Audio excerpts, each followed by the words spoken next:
Гүлназ Ҡотоева. Башҡорт теле. Башҡорт теле минең аҫылым. Балҡып ҡына китер асылым. Башҡортсала берәү өндәшһә, бер туғаны кеүек һөйләшә.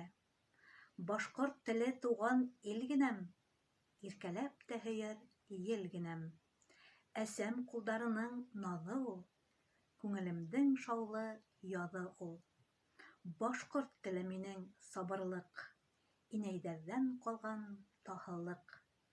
Башҡорт теле минең тамырым, селләләрҙә көткән ямғырым. Башҡорт теле минең ул ғынам, киләсәккә итер юл ғынам. Башҡорт теле минең киләсәк, килер быуындарға бирәсәк. Башҡорт теле минең аҫылым. Балҡып ҡына китер асылым. Башҡортсала берәү өндәшһә, йәнем эрей, телем мең йәшә.